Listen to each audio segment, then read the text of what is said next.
about a year later, was deployed to Afghanistan. And that's about 8 months into a 12-month rotations when I got injured and I lost my eyesight. I came home and had to learn how to be a whole different person, be blind, a whole new world without sight. I was going to be medically retired. It was a very scary time. Yeah. It was a difficult transition. I never stopped fighting for what I thought was the best I could do in everything I did.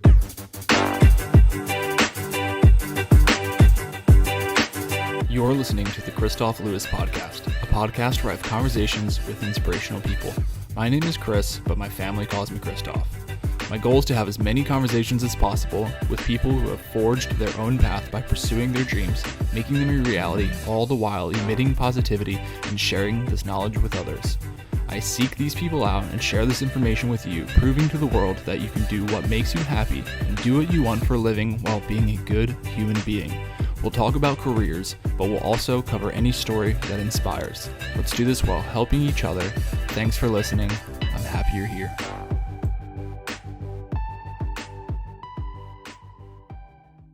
What's up, my friends? Welcome to another episode of the Kristof Lewis Podcast, Create Your Career. This is episode 110, and I'm so excited, as always, that you're here for yet another episode. My episode today is with the great Aaron Hale. He's former Navy, former Army. He went blue to green, and this is his story. When he went green, he went EOD. When he went EOD, he went to the Middle East. Unfortunately, during one of his tours there, an IED, or an improvised explosive device, went off and he lost both his sight, and then years later he lost his hearing. Completely blind, completely deaf. This is Aaron's story, and this is one of the most unique, interesting, and absolutely funny episodes that I've ever had on here. It's serious and it's hilarious at the same time because Aaron is one of the most charismatic and funny people that I've talked to on the podcast, and it's just in my life. And he has such a good attitude, and I could not wait to capture this for this podcast and share it with all of you and continue to share his story. So remember, you can find this episode, the contemplations, the conversations. The contemplations are just me, and those are only on audio, and the conversations are with the guests on kristoflewis.com/podcast or on your most favorite podcast listening app. And without further ado, I'd like you to introduce you to Mr. Aaron Hale. Welcome to the Kristof Lewis Podcast. Well, thanks for the invite. I'm glad to be here. Absolutely. I was so excited for this podcast. I've been looking forward to it since I spoke to you and your wonderful, very helpful wife, Michaela, and I've been really appreciative of the conversation between all of us. And I first saw you on my friend Beeve Brody's podcast. Well, you weren't on the podcast yet. I haven't been able to listen to it yet, but I saw you on his Instagram and YouTube, and I was very excited to speak with you. And then once I heard of you that way, I started listening to other podcasts that you were on, and I was just very, very excited to get you on here. So I'm very appreciative of your time, and I think it's really great to speak with somebody else that has served, that's been in the Navy, and then of course you transitioned over to a different branch, and I'd love to talk into that, but I just want to say a big thank you, and honestly, for me, it is an honor to speak with you, so thank you. Hey, I'm glad to be here, and thanks. Yeah. It's good to talk to a shipmate. Right? I wanted to go right off the bat. I know you've talked about it a little bit, but can you share with us a little bit about who you are and what you've done, and what are you doing right now? Of course. I started off in the Navy, but how I got there was kind of odd because my whole life growing up, my whole childhood and teenage years, young adulthood, I absolutely knew without a doubt that I'd never be in the military. Wow. Until about a month before I enlisted. Wow. It wasn't like I was opposed to it or against it. It just, I don't know. I didn't have much ambition for anything. I wanted to be rich and famous. Yeah. And, you have all those things, but I didn't know what I wanted to do. It just, for some reason, the military never came to mind. Mm-hmm. Yeah. So I dabbled in college And again, when you don't have a passion, purpose, even a goal in mind, it's college is hard, and Yeah. that just makes it all that much harder. So after about 3 semesters and gaining my freshman 50, um, I it was kind of a mutual thing. My university didn't really want me back, and I didn't really want to go back. Sure. But I've wasted all this tuition money, and I needed direction. I needed to figure out what to do with my life before I started wasting it, and I won't waste it any more of it. So I moved out to California, where my dad lives. I got a couple jobs, and I started, losing that weight and trying to, sort things out. Yeah. And I decided, and it was a more of a me thing, a selfish thing, try to get my life in order, get my direction, get discipline, and all those things. And I realized that it was the military that taught all of that. Yeah. I would get that in the military, and I would get money to go back to college. So I finally decided I was going to contact a recruiter, and I was going to become a chef or a culinary specialist in the Navy. Very cool. And so I joined the Navy, became a cook. Wow. And got stationed in Naples, Italy. Yeah. Worked my way up to the commander of the 6th Fleet in Gaeta, Italy, which is only about a 45-minute commute away from my original duty station. And I spent 4 years in Italy learning the customs and cultures and cuisine and just immersing myself in Italy and Europe in general. And it was fantastic. So it wasn't a hell of a hardship duty. It really was. It's something to be, yeah. I just wanted to interject real quick. It's something that you're in Italy as a culinary specialist. I think that's a very unique place to be able to grow as that rate or that job. It really was, because, and it was funny, when I was cooking for the Admiral, he forbade us from making Italian food in his galley. That's hilarious. We lived there, and he didn't want his American cooks making Italian. But I was so proud of the progress I was making, what I'd learned. Like, come on, I can do it, really. Yeah. But frankly, he was really more of a burger and fries guy. Yep. So I made the best damn burger and fries. But seriously, we were able to flex our culinary muscles and really experiment and the flagships don't do those 6-month cruises like the carrier groups. I was on the USS LaSalle, and we would go out for 3 or 4 weeks and hit 2 or 3 ports for a few days each, all around the Mediterranean. Run up the flag, throw a reception, glad hand the local dignitaries, and of course go do a little liberty call and see the town. It was great, but in 2004, both wars were in full swing. I realized that I wanted to do something a little more direct. In my the first 4 years, I enlisted in 1999. And those first 4 years, I really grew as an adult, as a person, as a service member. And it stopped being just about me and my personal development, though I began to realize that the more I can grow and develop, and the better off I was. But then I was becoming a leader. I was becoming a teacher and a mentor myself. And then when both wars were going on and I saw what was happening out in the desert, I decided that I wanted to do something a little more direct. I wanted to kind of jump into the fray and do something a little bit more than living up the good life in Italy. And as much as I would miss it. I volunteered to become an individual augmentee, which is like the Army using the Navy and the Air Force personnel kind of piecemeal to fill in much needed roles out in the battlefield. Yeah. And I went from cooking for 25 to 35 of the Admiral's top staff to cooking for 500 to 700 ISAF Wow. NATO troops Wow. in Afghanistan. Wow. And it was incredible. It was rewarding, and even though where we were was like it was a dead zone. Yeah, not even the Taliban wanted it. It was way out. Oh wow. Southwest. Yeah. So it was peaceful and quiet out there, and that was fine. And the funny thing was there were a couple platoons of Italian Special Forces troops right on my base, so I got to speak Italian in Afghanistan. Wow! But that's when I met some EOD technicians, explosive ordnance disposal techs.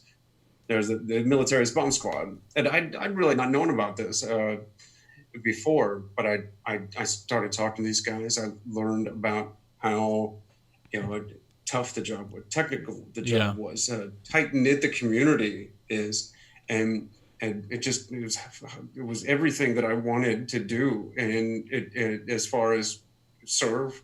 And the best part about it was that we were there saving lives. We were taking hazards off the battlefield, and we were making it, the battlefield, although maybe to a minute degree, safer for the troops to do their job. Yeah. And of course, in Afghanistan and Iraq, the front became IEDs. That's instead of we don't it almost is. In fact, most of the time in Afghanistan, most of the injuries came from IEDs. So that's what I want to do.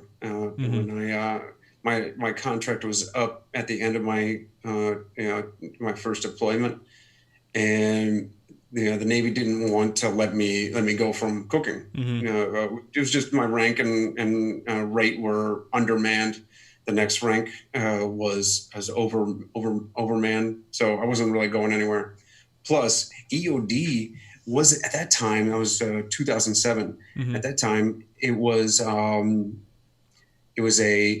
a rate or a job, an MOS specifically. Yeah, it was a qualification. You had to come from a certain source rate. Yep. So they weren't taking cooks. Okay. Everything is waiverable. Nobody wants to tell you. Right? Isn't that how it is? So I loved the Navy, but I wanted to be an EOD Tech. So I let my contract expire. I took my service record, my paperwork, and I went over to the Army recruiter, and I said, I want to go EOD. And then he said, come on in. Wow. And I trained to be an EOD Tech. Got stationed in Watertown, New York, Fort Drum, and soon, very quickly, sent out. We deployed to Iraq, and then about a year later was deployed to Afghanistan. And that's when I, about 8 months into a 12-month rotation, is when I got injured and I lost my eyesight. I came home and had to learn how to be a whole different person. Be blind, a whole new world without sight. I was going to be medically retired. And it was a very scary time. It was a difficult transition, but I never stopped fighting for what I thought was the best I could do. Yeah. In everything I did. In fact, I didn't even want to leave the military. So when they said, "Where do you want to retire?" I said, "Just send me to the EOD schoolhouse so I can stay on and instruct." That's awesome, and man. I did that. That's awesome. I did that for about thanks. I did that for about a year and a half. And in that time, I also started running marathons, climbing mountains, whitewater kayaking, and just about everything I could do to get out of the house and stay off my butt, because it just terrified me. Yeah. To be, trapped by my injury, Yeah. become a Yeah. victim to, the insurgents win. Yeah. So I got outside I love that. and I Really. began telling my story, sharing it Yeah. with whoever would listen. And I found out that, again, it became less about me. Mm-hmm. It was Mm-hmm. great. I was running in a local group, and I asked them to help me train for my first marathon. And every Sunday we would go out for a marathon, Aaron's marathon training day, and every week more and more people would show up just to come run. Mm-hmm. And some people were training for a 5K, some were for a half, but we'd all run together. And it stopped being Aaron's training day and it became training day. Yeah. And it was awesome. That's funny how that works. It just evolves into something bigger than you are. It's really Absolutely. cool. I absolutely love your story. That's insane. That's incredible. Yeah, it was going pretty well until about 2 weeks. This was 2015. Mm-hmm. I was injured in 2011. In 2015, about 2 weeks before I was to head out and climb my first of the 7 summits, Mount Kilimanjaro, I came down with bacterial meningitis, and I was sent right back to the hospital. Mm-hmm. It almost killed me all over again. The bacteria or the heavy doses of antibiotics Okay. to keep me alive stole what was left of my hearing, and it took my inner ear sense of balance. Oh. So, Yeah. man, I was totally blind, totally deaf, couldn't stand up on my own 2 feet. I was going senseless. Wow. But my sense of humor, sharp as ever. Yeah. No, I've always like since I've been following your story and listening to all the podcasts, you always have that sense of humor, and that's one of the things that I really love about you. I can't say that I know anything about how it is to be in your head when that happens. One, when you lose your sight, and then 2 years later, mind you, that's what's wild to me, is that it's 4 years later and that happens to you. And I just believe that for you to keep up your mindset that you have right now throughout the duration of it. And I'm sure there were some tough times. I can't even begin to imagine, but to be who you are now and to have the attitude that you have now, the mindset that you have now, and the way that you help other people and that you share your story with the intention to help other people, to me, absolutely blows me away. And that's one of the many reasons that I wanted to have you on here. You said so many good things, and you said you didn't have really direction even before you joined, and then the military helped give you that.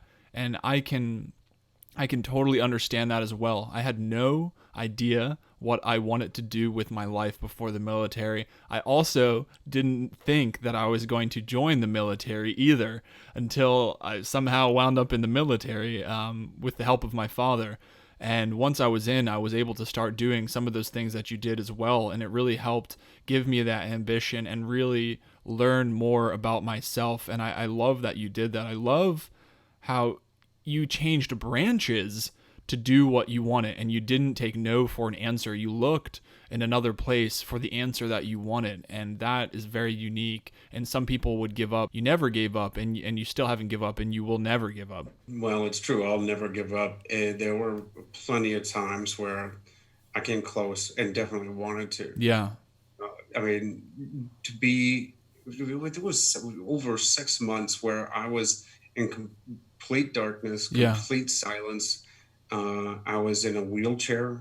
In fact, I had to start using my trekking poles that I was using to climb mountains just to get to my mailbox and back. Aaron, talk. Was, I have to interject. I mean, people, I can't wrap my head around that. Like, that's 6 months of solitary confinement. What do you do?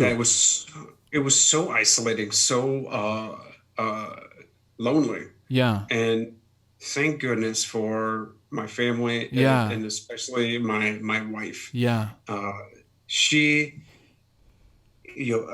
besides nursing me to health, and then of course taking over all of my daily responsibilities, from paying the bills to dealing with the VA in various hospitals, and I, that alone is, she should be put in for sainthood, dealing with the Yeah. VA. But Wow. she also we developed a she would write every letter of every word into the palm of my hand that she needed to say to me, and that was the only way that she could get a message in.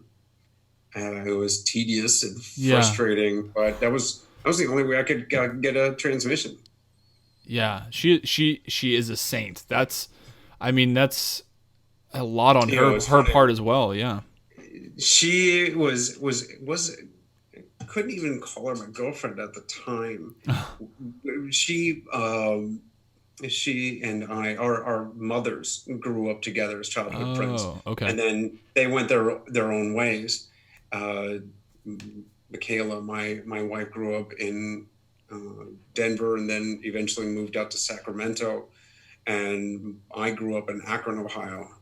And it was just, one day, in summer of 2015, I was making fun of something in my life on Facebook. I think I was complaining about how I wasn't having any luck on Tinder or something. No, and she commented.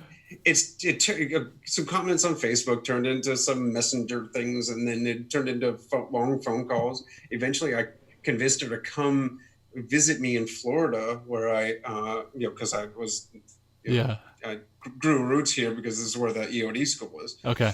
and I convinced her to come out for a week vacation, for the first time, and it was a great first date, a week-long first date. But she flew back to Sacramento, and it was 3 days later I was in the hospital Wow. with meningitis, and she turned right back around, and she never went back. She had friends move her Wow. stuff out from her apartment. She moved in, and there are far less elaborate ways to get a second date, but damn, You crack me. it was worth it. You seriously haven't lost a beat. That is hilarious, but that I didn't know that part of the story, and that is incredible. I just it just makes my honestly, I'm not even afraid to say it right here. It makes my heart happy. That is beautiful in its own way, and I love that. I absolutely love that you share that with me. Thank you. That's good on her. That is incredible, and yeah, she really wanted that second date. I used to think going bomb squad, going EOD was crazy. Until I met my future wife, who took a first date with a blind guy, and second date he was deaf too. So, You're killing me. That's really funny. And I think that just speaks to it. Like, one of the things I love talking about is helping other people. And that has just been your guys' story is you helping her helping you, and then you helping other people by sharing your story and everything that you've overcome. One of my prerequisites for people on my podcast is I love talking to people, but I love talking to people that like helping other people. And I think I love asking the question of, where does your passion to help others come from? And I think it's for you, it's rooted in so much of your story and with her helping you. But if I could still ask the question, where does your passion for helping other people come from? well, it's extremely fulfilling. I mean, one, it makes me feel great, Yeah. and it it helps take my pain away by helping others take theirs away. That's at the heart of compassion. Yes. And if I could just share my story, and I know that it's helping others Yeah. with their struggles, that's great. But we speak to local schools, talk to the kids, Especially around middle and high school, there's a difficult time. And I know a lot of Yeah. kids have, trouble. So I like talking to them about going through difficult times in their lives Yeah. and, resilience. Uh, I'm so proud of my wife. She started this local Facebook group that is kind of like the Facebook equivalent of, those little dishes at the gas station that says, have a penny, give a penny, Yeah. need a Yes. penny. Yeah. But it's a buy nothing group, and everybody just finds a way of getting rid of the stuff they don't need and finding a home, with people that do need that stuff. Wow. And with two, we have 6-month-old infant twins, and it's like they grow out of everything within minutes. So Yeah. everything I they hear you. can fit into, we give to, other local families. And of course, stuff comes back to us that's a little bit bigger, and it's great. Wow. And I love it. It's a great idea. That's a really good idea. And I know exactly what you're talking about because we have an 8-month-old right now. And the moment we get her clothes, she's grown out of it. And I can't keep up with the speed at which she is growing. But I love everything about it. That's very, very interesting. See, and that's what I'm talking about is you guys are so good for each other because you're sharing your story to help other people.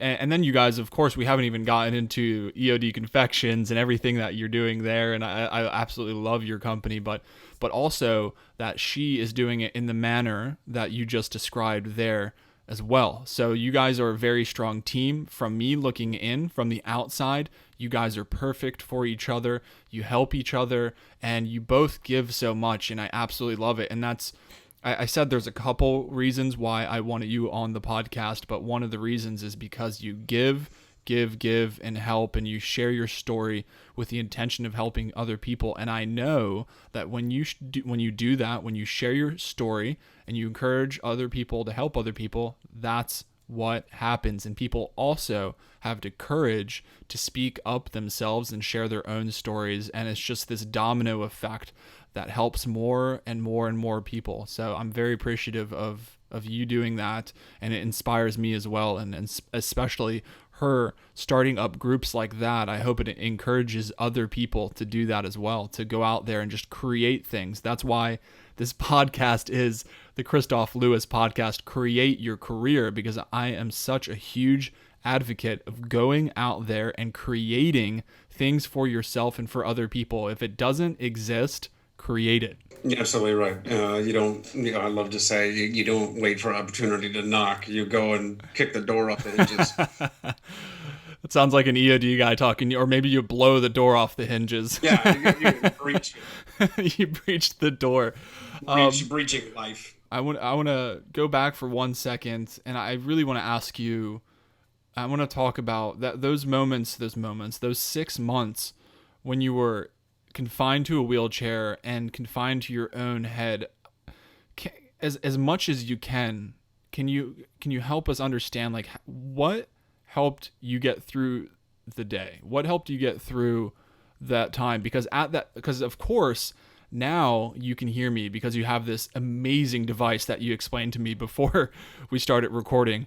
But what you didn't know that was going to be a thing, of course, during those 6 months. You maybe knew that was never going to be a thing. So how did you get through that? Well, first is my sense of humor. Yeah. You got to be able to laugh at yourself, or you go crazy.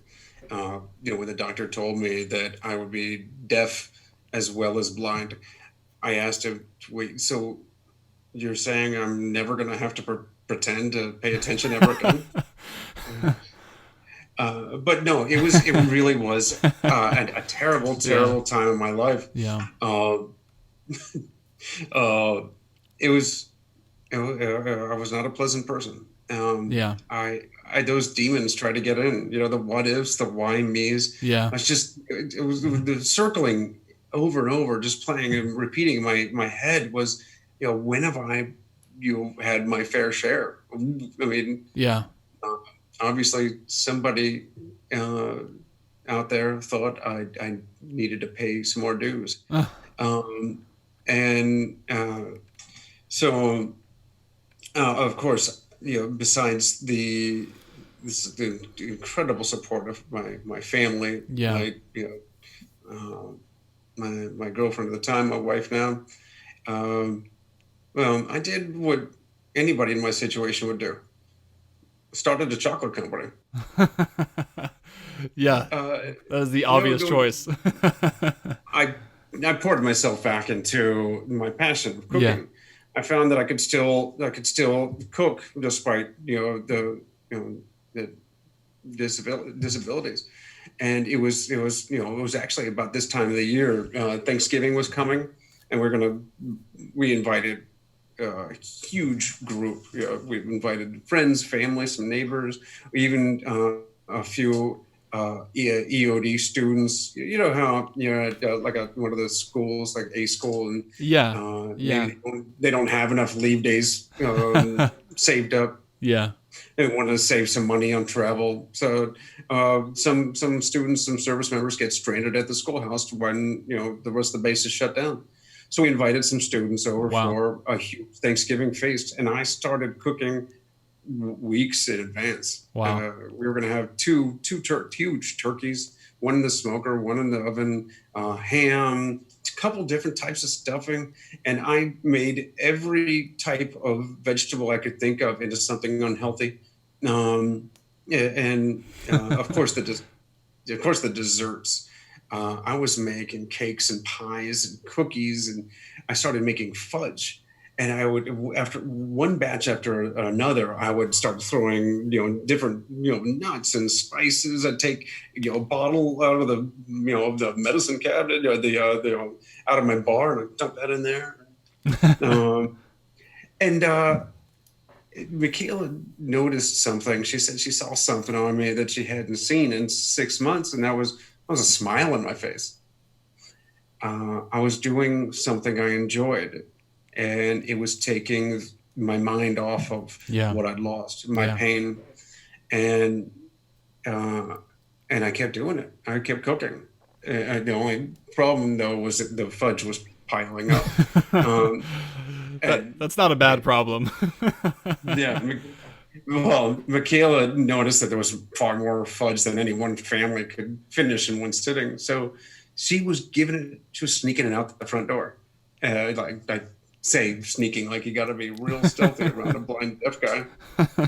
But she was giving it away, and people were coming back and asking if they could buy more. And I said, well, of course you may. The capitalist in me, saw an opportunity there. And before we actually knew what was going on, we started a business. Wow. And I was doing something I loved. We called it Extraordinary Delights, or EOD Fudge. Gosh. And um, and it started off as therapy. Yeah.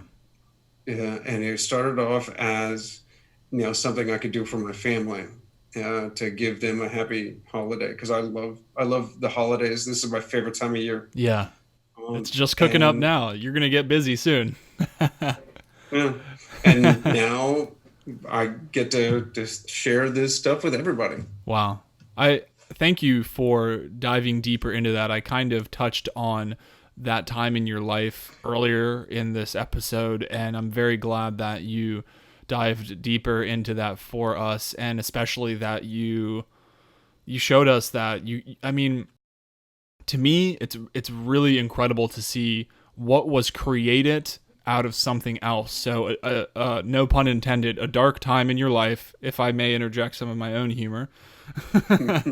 A dark time in your life, and you said yourself it was very difficult, and I imagine that would be incredibly difficult for everyone. However, a very incredible thing became of that, and you created something, and once again you created something out of that time in your life. And now it makes me smile, and I did when you told that story, that she noticed that on your face, and that just to me makes me very happy to hear that. And of course, it's flourished into what it is now. And I'm very excited to purchase some of my own as the holidays come around for some friends and family, and then be able to share the story of what you just shared with me. And that's going to be even more special for me. Before we get out of here, if people want to hear more about you, if they want to hear more about EOD Confections, where is the best place to find that information? Well, we'd love for everybody to follow us on social media, and they can find us on Facebook, Twitter, and Instagram at EOD Confections.